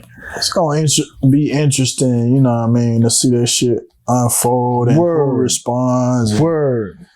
To be honest, I don't think any one of them gonna respond with raps because shit could get brutal out I think if any one of them was respond with raps, that nigga Drake. I think that nigga Drake will. He on tour though. I feel like. Yeah, I know. Nigga busy. He busy than a motherfucker, but he can't he's not gonna let it slide like that because how big of a name Kendrick is. Yeah. And Kendrick gonna use this as fuel. Now this is what he gonna use to jump. Might see him on another feature, or we might see him just come out with his own shit. You know how Kendrick do. He'll just pop out with that shit. Right. Yeah. But all in all, just getting back to the album. Yeah. It's decent. I think it's just it's a feel album, a feeling album. It ain't really high on the lyrics. Mm-hmm. To me, that's typical Future shit. That's typical Future shit. And what you do get with typical Future shit is key tracks off the album that you gonna love. There's 17 tracks on here, 16 with a bonus. I don't love the album, and I'm like, it's fairly new. You feel me? I've only listened to it like brand full run, maybe 2.5, 3. You know what I mean? Yeah. Just my notable tracks on here. To me, the best track on here is called Cinderella. And it's Future, Metro, and Travis. Travis Scott. Yeah, that shit is, man, one thing about Travis, that nigga, he'll mold that track, boy. Them ad-libs go crazy. He'll mold the track. He got one on here called Magic Don Juan. That shit is fire. And Like That. I mean, that Like That. It come out like this shit just, it's hard, man. And what would you say about the production, though? I was just about to get to that. Yeah. I was just about to get to that. One thing about a great producer, you never feel like the album is whack. Like, it ain't, you know what I'm saying? Like, he's so good. He blessing the artist with his craft. Yeah. I said that before. You can have a weak-ass artist and not saying none of these guys is weak, and a great producer is going to make shit work. The nigga Metro just doing his thing. Every track, Metro is doing his thing on the track. And like I told you, he got Prodigy in the back of the whole album. He put together a great album, man. Yeah. It's gonna be like I said now, it's just good to me from right now, but I know it's gonna be great because the more I tap into it, the more I'm hearing different shit in it. Right. You know how, you know what I'm saying? You can hear different shit like, damn, that nigga put that, he did that.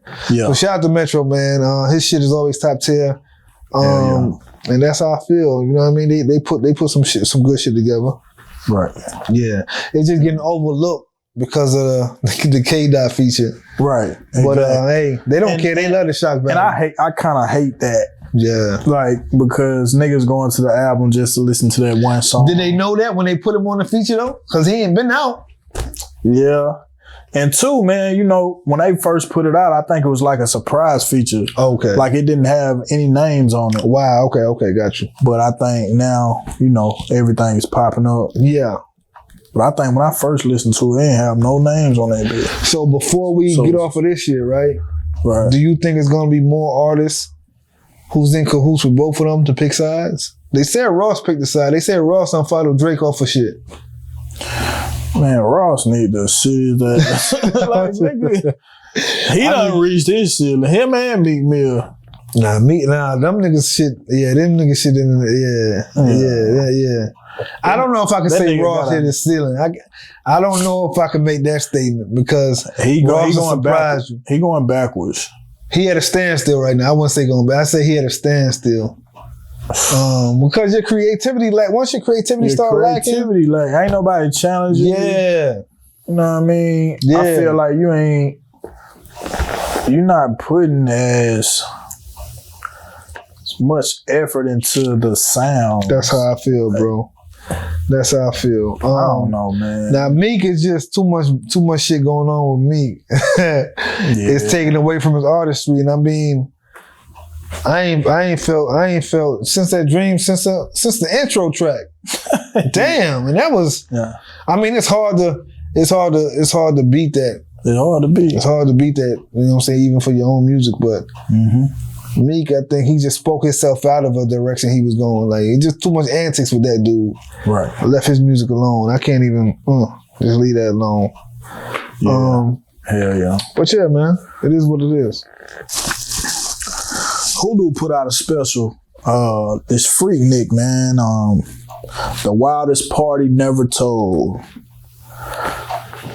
If you don't know anything about Freaknik, this was pretty much a huge party scene from like, it didn't start off that way, but from like the late 80s to the mid 90s.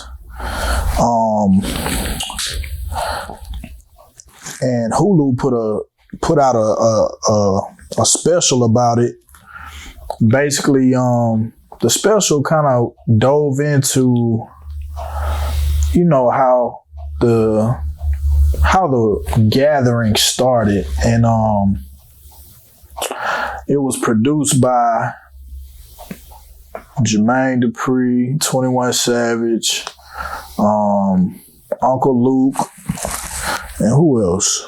That might have been it. But yeah, it kind of goes into how it all started. So, from my understanding, which I watched most of it. These were just some kids that wanted to get together because they didn't have the money to afford to go back home for spring break. And I feel like it kind of all started at the AUC, which is Spelman, Morehouse, and Clark, all HBCUs right in the city of Atlanta. And, it started off a group of kids wanted to just get together and do something. So it started out kind of small and it grew every year. It was pretty friendly. That's how I would describe it at first. You know what I'm saying? We want to make kind of like a picnic atmosphere. Right. But everybody in the same location. So I feel like they all,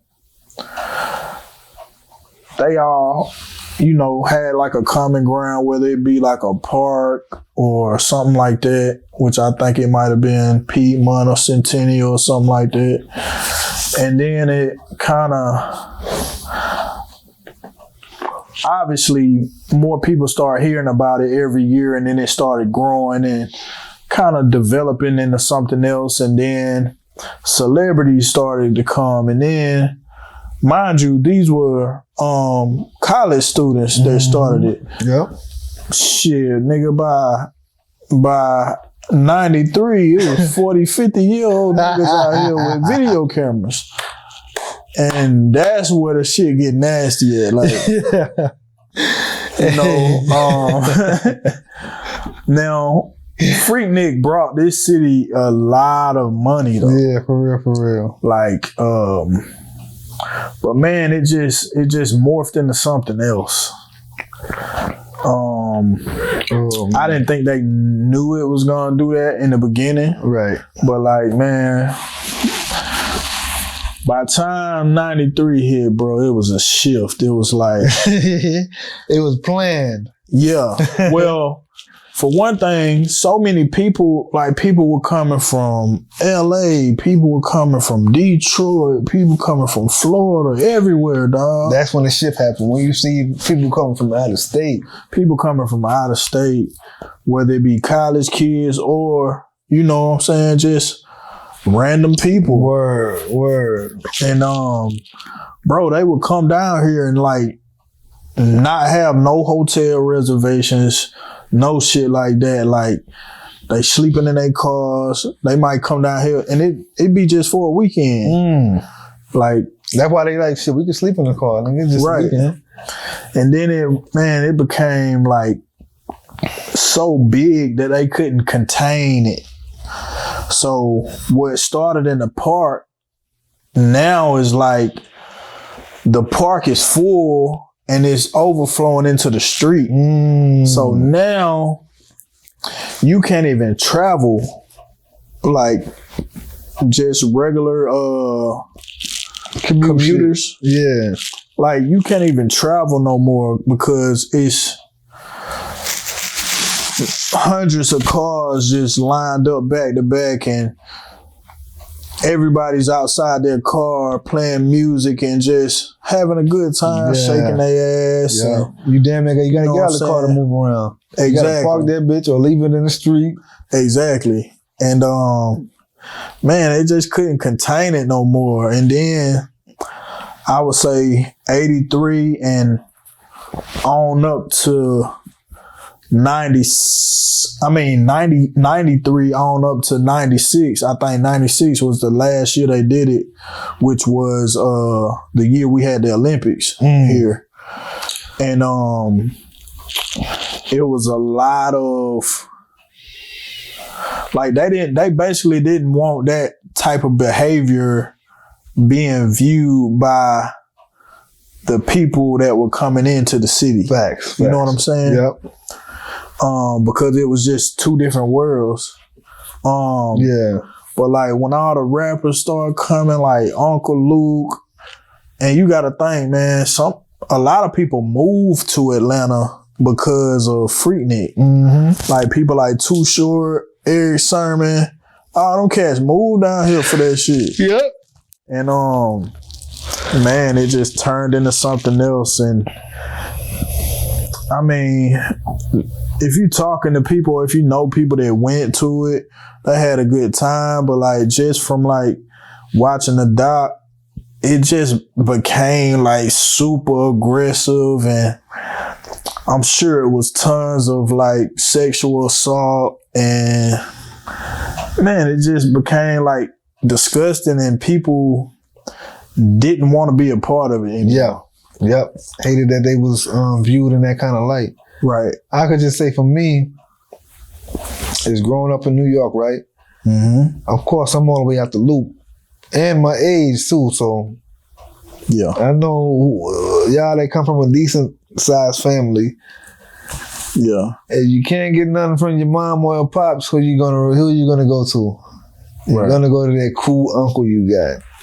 You feel what I'm saying? And that's what it was for me. I mean, it wasn't that I couldn't see that from where I was at. It's just we didn't know, but we had an uncle who introduced that shit to us, and I say I was about 11 or 12. Yeah, I was about 11 or 12 when I first seen my first VHS Freaknik tape. Me and my brother. So gotcha. You know, we watching it, and it's like you don't notice nothing disturbing until you start thinking about it. And what caught me off guard was you'll have like 2 or 3 females in one place, getting yanked and pulled on by 5, 6, 7 guys, and they not doing it with a frown on their face as far as the females. They letting the guys have their way, but they getting lifted up and panties getting pulled down and shit. And we looking like, damn, this ain't no porno, is it?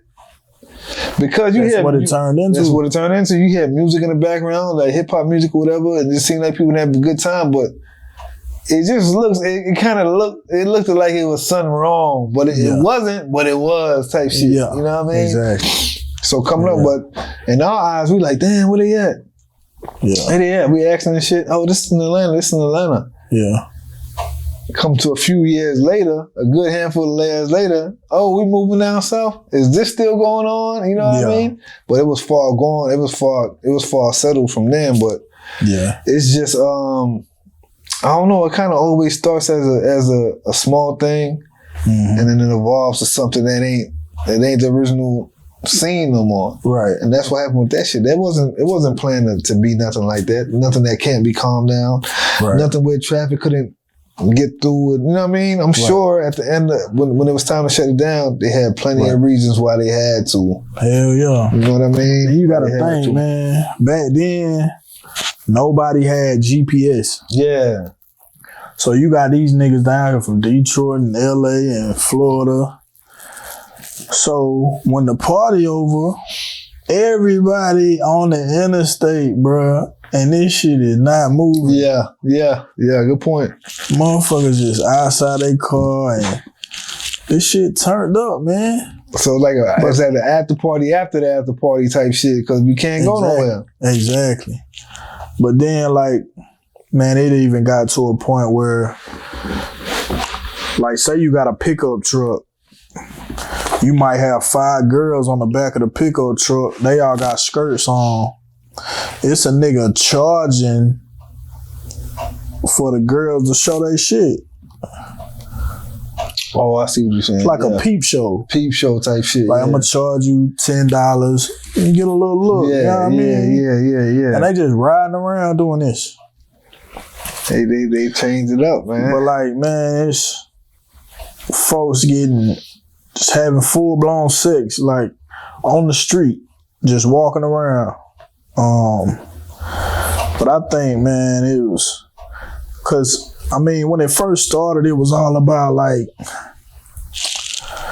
not when it first started, but like as it was growing, it was like more about the culture, like the music and everybody want to bring a dope car with the rims and the sound system, that type of stuff. Yep.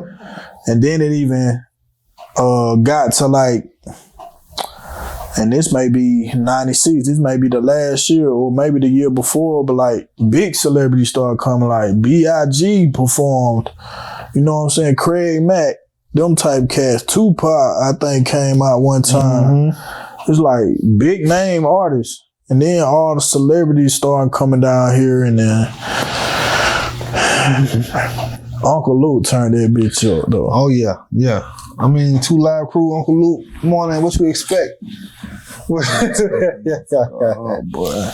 When he heard the name, when he heard the uproar from that, shit, man, I gotta be in the area too. That's what he was thinking. And I mean, I think if it was a better way to control it and govern it, it'll still be going on, but they really didn't have they didn't care to have no ideas or no, you know what I mean? Right. Ways to really do that. So they were just, Yeah. I think it was a dope doc though, man. You know what I'm saying? To me, it was more educational, kind of showing the history of it. Yeah. Kind of go into the culture a little bit, the cars, the music, all the way down to like how the women dress, Facts, how everybody got their weave done. Yeah, the hairdos are different. One girl on there said, the harder your hair is, the better. The harder? Yeah. So they was like, motherfucker kept a bottle of spritz. Yeah. Motherfucker skeeting up. You know what I mean? Yeah, man. But I think it was just if you got to experience it, it was just a dope moment in time that turned into a free-for-all, like. Yeah, hey. Some of y'all gonna see your aunties and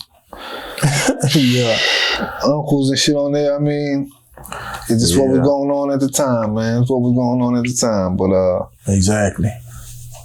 It's kind of like social media now. Yeah. Basically like social media. Social media Freaknik. Every day. Every fucking day. Hell yeah, man. What your boy Diddy done got himself into, man? Man, the man said he can't stop and won't stop. He said he couldn't stop and he wouldn't stop. Take that. Then yeah.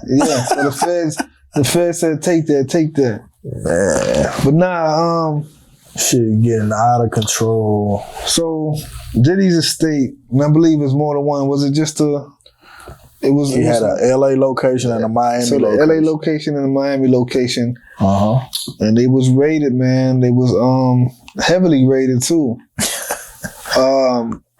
They cleared the houses.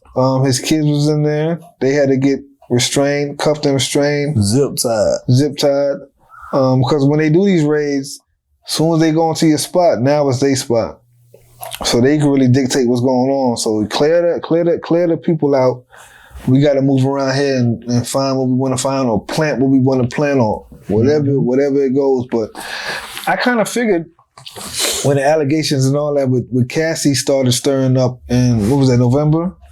That it wasn't going to be the end of it. Even if he paid it off and did what he did, that was kind of like the beginning. That was the beginning. Really, the Keefy D shit was the beginning when they found out who they arrested the guy that they suspected for the Tupac murder, and he had some words about Diddy's involvement, whether they were true or they not. That was fuel. The Cassie shit was more fuel. Now they like, okay, let's really go see what he got going on. And it has begun, man. The man in some real hot fire. And shit. We just gotta keep our eyes open to see what's going on next. But I will say this. Like allegations are allegations. So it's no facts until it's proven that, right? But the man, when he first stepped on the scene, he told you I'm an entertainer. Right? I've been knowing him all my life as an entertainer. He went to college, Howard. He was entertaining there, throwing parties there. Like for a long time, he's been an entertainer. For all the females who he has had interactions with these last years that we know of, he was entertaining since they was born. So he been doing this entertainment shit since the 80s. So And I'm not taking up for him. I'm not doing none of that because shit's gonna get proven anyway. Right. But if you want to come over to my space and what I got going on around here, you knew I was an entertainer before anything. Mm-hmm. So yeah, you can get your face on the camera. Yeah, you can party with me. Yeah, you think you look good and this and that. Right. But you coming over disturbing my peace.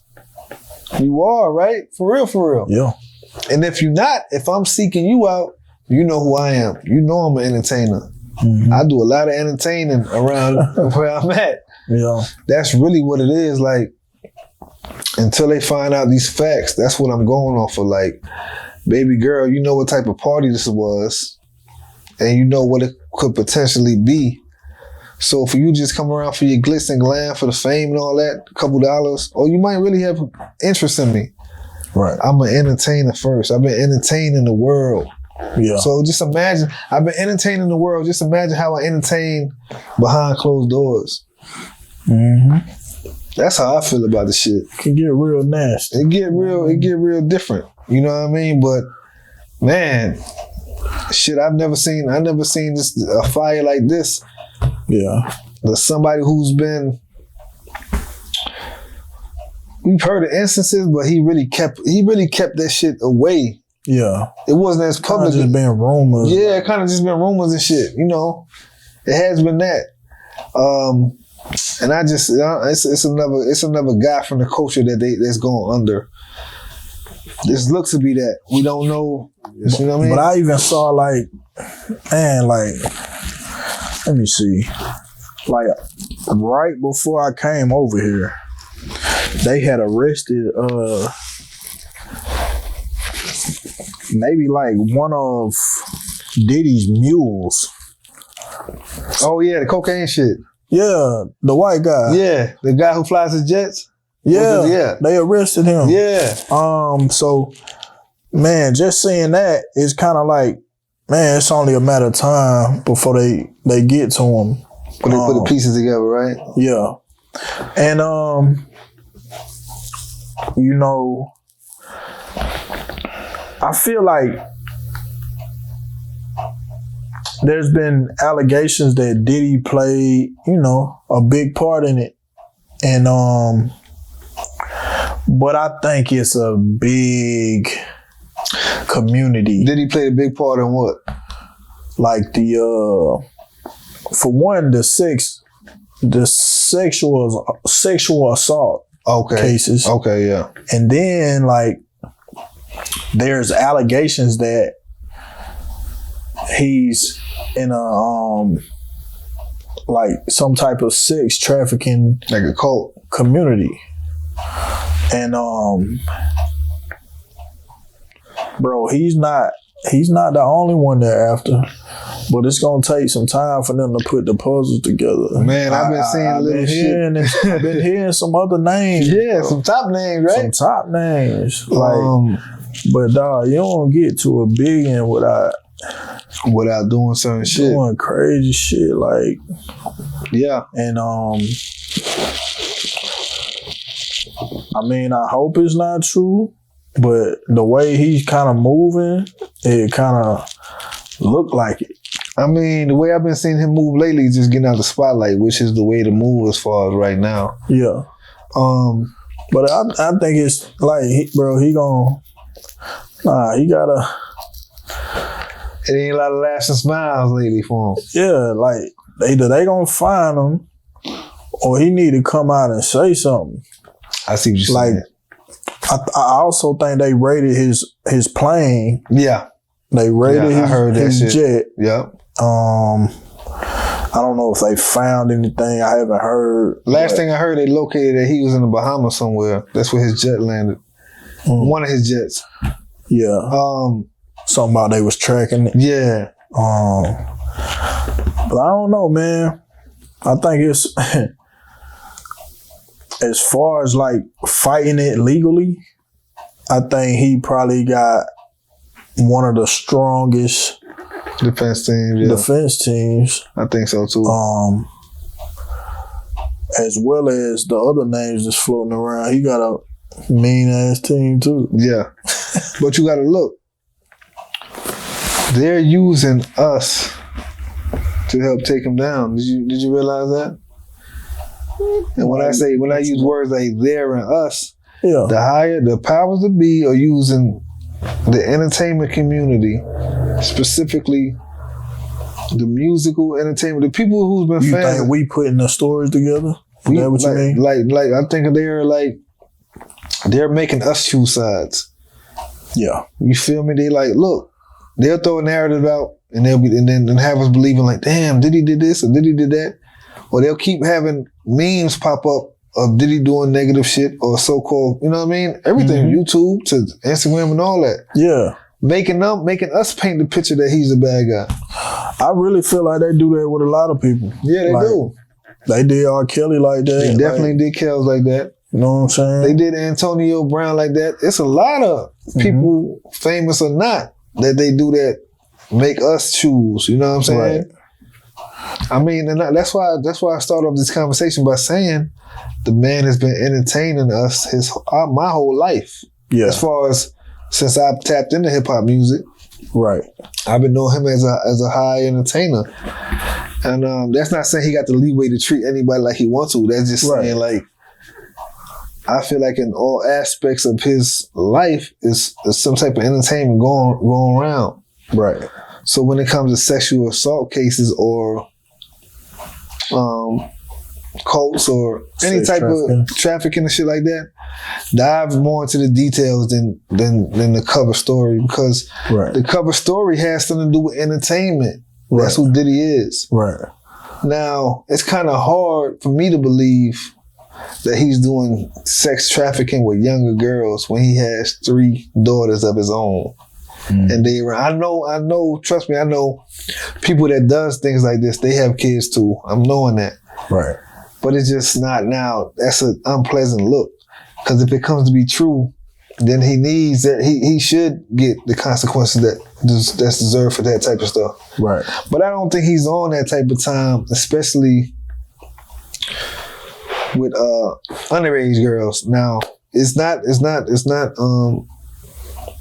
just like, I'm not saying it's good if they're not underage. Also, you know what I'm saying? So what do you? So, do you think all these rumors are false? Nah, I don't think all of them are. Like, I think people are speaking for a reason. And I think we know Harv Pierre. He was another bad boy executive that got hit with some sex allegations somewhere along the line. Right. And then my boy Dave was talking about Farnsworth Bentley. That's one person we haven't seen or heard from. He said they don't want him to start talking. Because he knows something. Yeah, he definitely knows something. That's why we ain't seen or heard from him. I think when you look at situations like this, man, you got to look at the people that's really close to him and like kind of examine them. Mary J knows something. Hell yeah. It's a now we naming names, so we can name some names now. And we all done heard about these parties. Yeah. The infamous Diddy parties. Diddy party. We don't know what's going on at we can only imagine, but yeah, Diddy a wild boy, man. Diddy like to get tied up and shit and have that egg beat out. But you knew it was some type of entertainment going around before you came in that spot. I don't give a fuck who you are. Yeah, that's true. You feel me? So you basically saying like these women or whoever, men or women, because we don't know. We don't know, right? He a wild boy. Yeah. Do you feel like? They volunteered to. Allegedly, they volunteered to go, or you think they would? Because sex trafficking basically means that these people were held against their will. Yeah, I don't believe none of that. You don't believe it? No, I don't think they was held. I don't think they was held upon their will. I think it's a difference between being held and being paid. You feel me? If I'm dealing with you, not on an every day, not on an every week, but when you communicate with me and I communicate back with you, and you say you wanna spend some time with me, or you wanna be in my realm, or you wanna whatever, because you know it's a check involved. You know it's a check involved. You also should know how I like to party, how I like to entertain. Mm-hmm. I'm not forcing you. I'm sure Diddy ain't say, well, you better do this or you better do that. Mm-hmm. Without a dollar being attached to it. Right. Like let's bring our senses when we talk about these kind of topics. Like females is always, and I'm not being subjective to females, but we talking about females because Diddy's a guy. They always want to find the easy way out of shit or the easy way in. Mm-hmm. They don't really want to work them jobs 9 to 5. They don't want to. They could get a check over here from Diddy. That's a fact. The ones that know they can get that check, they gonna get that check. But what comes with it is some high level entertainment. That's a fact. Like, and they know that. So now, let's say we've been doing the entertainment thing. When the fun is over with, and you got to go back to what you was doing before, you might feel a little salty, or you might feel like you wasn't given what you deserved, or you might feel like this, or your girlfriend might tell you that, or you know what I'm saying? There's all type of shit you feel. So now you want to file for a lawsuit, or now you want to tell this person this, that, or he didn't treat me like this. Those get played around too. Right. So I mean, that's why the investigation is what it is. I just hope they do it a fair investigation. Yeah. If that makes sense. You know what I'm saying? Like, and then, you know, it could be some shit that he know about. And, you know, I feel like the media is always going to go after the bigger name. Yeah. But, I mean, at the end of the day, we got to just wait on the facts. Wait on the facts. Because right now it's just allegations and he say, she say. Yep. But, I mean, knowing that the feds is on your ass, they probably got a pretty strong case. Yeah, it's a different type of heat. That's a different type of heat right there. So, I don't know, man. I feel like if it is true, you know what I'm saying, you gotta get what you deserve.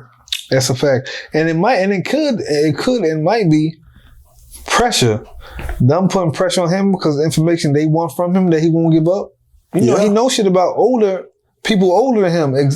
That's hierarchies. And that's kind of what I mean. Like, if he ain't hands on with the shit, he knows something. Or somebody around him either knows more or is damn near running this shit. Nah, because look, you know, when it comes with knocking people off they rock, right? Yeah. Sometimes these are games they play. They wanted to get Bill off that rock. They played games with Bill Cosby. They wanted to get him off his little. They threw up the allegations with him. Yeah. I believe Kels did that to himself because he had plenty of chances. I really feel like R. Kelly had plenty of chances to correct his wrongs when it comes with the public eye. For real. Yeah. He had plenty of time. I feel like, you know what I mean? Shit. Yeah. Come on, man. So it wasn't too much more they could, you know, that took care of itself. Yeah. But just think about most of the guys that fall off the pedestal, they get you with the sexual conduct shit. Mm-hmm. Or if not that, they get you with some type of bozo shit to get you up out of there. Yeah. And they use us to help. They use us to help with the Kelly shit. The Bill Cosby shit, I don't understand. That shit came out of, that's crazy. 30 years later, that's crazy. Why y'all didn't confess this shit 30 years ago? That's crazy to me. But I feel that.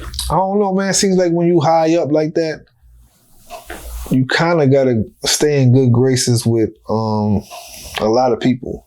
Yeah. Because all it takes is one group of people to be like. It only takes one group of people to be in cahoots with another group of people that don't like you or don't care for your success or feel like they can get over on you. They're gonna push their button, and that's what I feel like they doing here with Diddy. Like they might not have a lot, but this shit might rattle him. They squeeze. I guarantee you, after this, it's gonna be a different Diddy. Which it's time in his career to step away from the cameras a little bit, as far as I think. Yeah. You know what I mean? Or just change up a little bit of how you getting showed out here, but. This is definitely going to change how he moves around. And they might get some information they want out of this. Right. I don't know, but this shit is definitely a situation. It's definitely what's going on around. For sure. Oh. It's a lot, man. I don't even know if we should wish the nigga the best or what. Yeah, that's crazy, you know right? What I'm saying? I've been. I ain't gonna lie. Now, I've been a fan since legit. As I've been grown, you know that shit kind of you let that shit rub off, and you know when you're a kid, but yeah, I don't want to wish him. I don't want to wish him bad, and to wish him well is like you said, like you got to see what goes on. But right, I just tell him keep your head up, Puff. Yeah, for sure. Just keep your head up, Puff, because shit, it's a must. Just keep your head up, shit. Right. That's real, man. Yeah. It's that time again. Yeah, it's the Mindset Spotlight. And I got a good one for you today, Pop. What you got, man? So it's a musician, man. It's a musician. It's a producer. It's a rapper. It's just a stand-up guy in that community. Businessman. Anything you could think of when it comes to do with music, when it has something to do with music, his name gets brought up. Yeah, his name gets brought up. He's a doctor. I don't know if he's a doctor on paper though. Now I gotta give my spotlight to Dr. Dre. I gotta give my spotlight to Dr. Dre, man. World-renowned producer. Like I said, a rapper at one point. I don't think he really likes that title, but he does have tracks. He does have Keep Your Head Ringing. That's one of my favorite joints. You know what I mean? You could say actor. He's acting some movies. I like his role in Set It Off. Mm-hmm. Training Day. Yeah, Training Day. He got his ass punched. You feel me? But shout out to Dre, man. This guy has over well over 3. I say he has over 4 decades. 4 decades in the business, working at a high level. And he was just recently honored with his Walk of Fame star in Hollywood. And I think that's super dope. Yeah. It's not that it's what it is now. It's over 2,500 stars. There's over 2,500 stars in Hollywood. And he was chosen to get one. Now let me just go over the criteria that you have to have to receive a star. You gotta have a high professional achievement, longevity in that category, more than 5 years. We know he got way more than that. Dedication to the ceremony that you're selected in. His dedication is shown. There's plenty of artists he's broke. R&B, rap, shit. There's plenty of producers he has broke. Just think about that. He's breaking other producers that's looking up to him for his, you know what I'm saying, techniques or how he does his recording sessions. Right. All type of shit. Right. Hold on. Yeah. That shit cut off so fast. I know that ain't. Probably battery.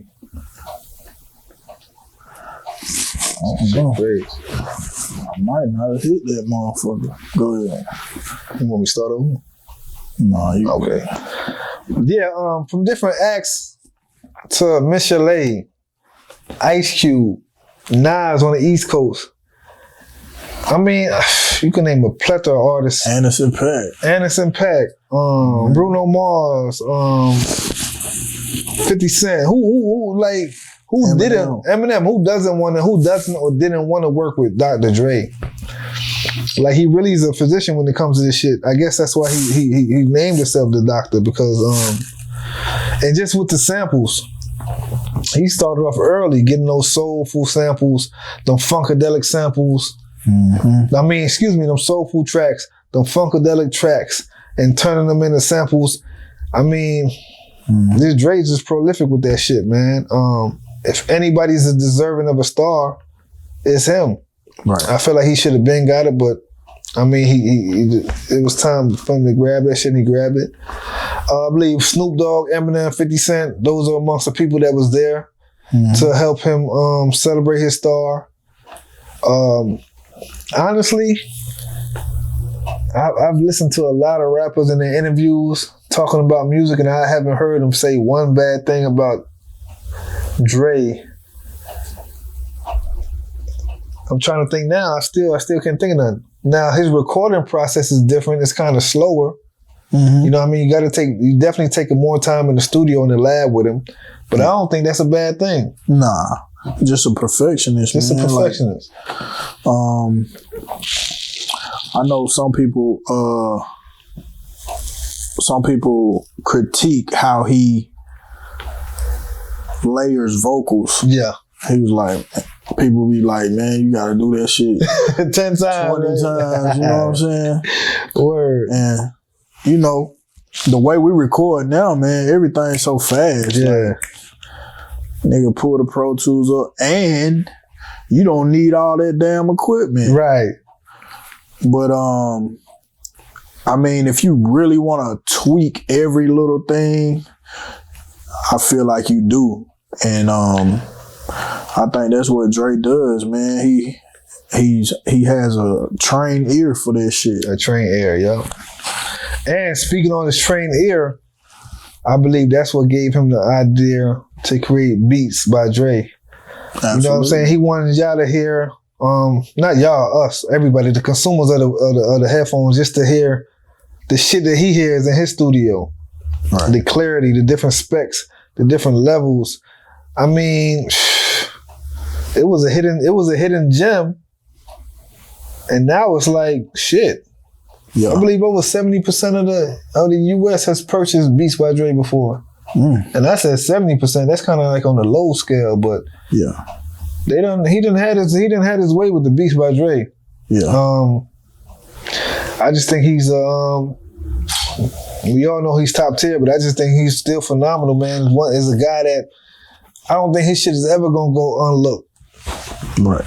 Yeah, so that's my spotlight. I want to give it to Dre, Dr. Dre, and shit.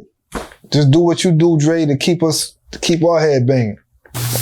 So for my spotlight today, I want to give mine to a guy that has made a seamless transition from music to media. I watch this guy a lot.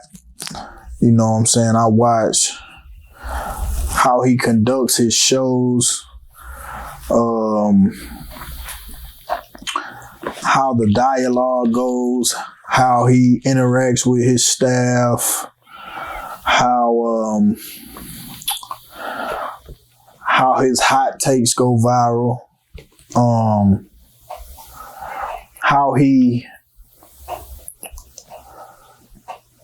pretty much mastered the podcast game from being an artist to asking questions at Def Jam to working at Complex to creating his own network to employing people. Like, I feel like all those were gradual steps that he had to take to get where he is now. And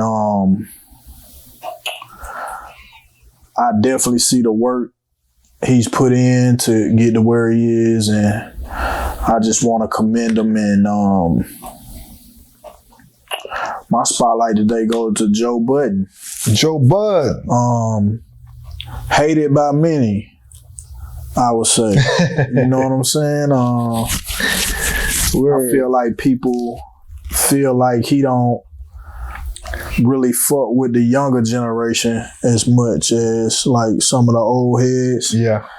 But I just think, man, he's straightforward. Like, yeah, if he fucking with some shit, he fucking with it. If it's trash, it's trash. And if he dislikes you as a person, then your shit always gonna be trash. Word. But I think he gives good perspectives, and you know the cast over there. Ish is actually one of my favorite people on the pod. Okay. Because I feel like he challenges Joe a lot. Yeah. So like when Joe might say some bullshit, Ish gonna check him and vice versa. I like them challenges like that. Yeah. But yeah, man, I really enjoy the show. You know what I'm saying? I be taking notes from y'all. We be taking notes from y'all. Yeah. And man, it's dope to see you develop into who you are now, and being a great example for people looking up to you, man. So Mindset Podcast, we salute you. And yeah, man, more life, more success. Word. You know what I'm saying? I was a fan when he was rapping. For sure. Pump It Up was definitely a success. It was a big single. I mean, you heard that shit on commercials. You heard that shit on video game. Mm-hmm. I mean, pump it up, nigga. Like, pump it up. Yeah. Then he slid into his motherfucking Up in the Club bag, and that shit was crazy. Crazy. That was another pocket, you know what I mean? So it just showed he was good with words. I think R. Kelly wrote that. Yeah, that's R. Kelly track. That shit, from Michael Houston all on. I mean, not Michael Houston, Marcus Houston. Yeah. That's Kelly right there. Oh. Yeah. But nah, even when he did his thing with Crooked Eye and Eminem and the Slaughterhouse shit, Joe still showed that he can still spit. But like you said, when he transitioned into this world, this was a perfect fit, because you have a guy that was a part of the business and knows how the business goes, for one. So he knows the business he knows the business aspect of the game. Mm-hmm. He knows the artistry aspect of the game, and he's a fan of both of that shit. Mm-hmm. And he speaks well. You dig what I'm saying? He did a well job. He played his part when it came to picking his co-host. Yeah, even early on. Yeah, Rory and Mar, they was a dope when they was doing anything, and I still fuck with theirs. Yeah, so it just shows you that, and he elevated. He started off in his living room or something, didn't he? I think they was in Park's basement. Yeah. So look where it went to. Now they got so he put the work studio in. Yeah, he put the work in. He has the rest of his cast is dope. They got a female on there too. Yeah. To give her part, you know what I'm saying? Sure. Rep for the females. I fuck with Joe and what he got going on. For he's not biased. Right. I like when you say that he speaks his mind. Everybody got their own opinion. Everybody gonna like something that somebody else not gonna like. If you're an artist, get over the shit. Because you like artists, you like, come on, man. Yeah. You like and hate shit too. Yep. Get over it. Take that as fuel and run with it. Absolutely. So I kind of like when he point at artists and tell them they shit is trash. Prove me wrong. Right. Fuck it, prove me wrong. And I say that because he could say that because he's been an artist. Right. And he sat in those seats. He sat on round tables. That's how I think the best. That's why I feel like he's best for that type of role, the podcast game, because he's been through all that shit. Yeah. He's been to award shows. Anything you can name that got to do with that shit, he's been in it, around it, through it, all that. Hell yeah. So he's doing what he do, and longevity in it. Man, what could you say? Yeah, I'm fucking with it. Absolutely. Shout out to Joe. Shout out to Joe, man. Well, this concludes our hold on. I be stumbling. Motherfucking burp, man. Stumbling. Well, this concludes our episode, man. Make sure you like, share, and subscribe. Mindset Podcast ATL on YouTube. Mindset Podcast ATL on IG. You know what I mean?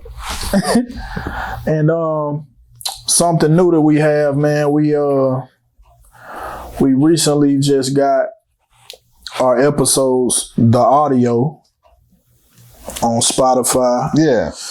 It's a bunch of other places, but Spotify and Apple Podcasts, man. So y'all tap in with that.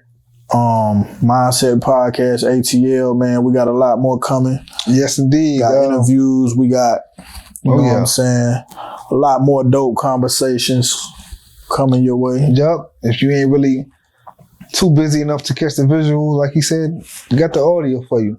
So all of them truck drivers, anybody riding long distance, anything they want, change it up, put something different in your ears. Yep. Put that mindset flavor in your ear. We here for you. Hell yeah. You know what I mean? Y'all be sure to go over to mindsetmediaofficial.com. That is our new site. And the merch and all that stuff will be there. All our episodes and stuff will be there. And also check out mindsetmedia.std on Instagram. That is our media page where we also post content there as well. Yes, indeed. And another one in the books, dog. We out of here, man. Give us some feedback. Show the love. Yes, another sir. day above ground. Another day to be great. Already. Mindset. Peace.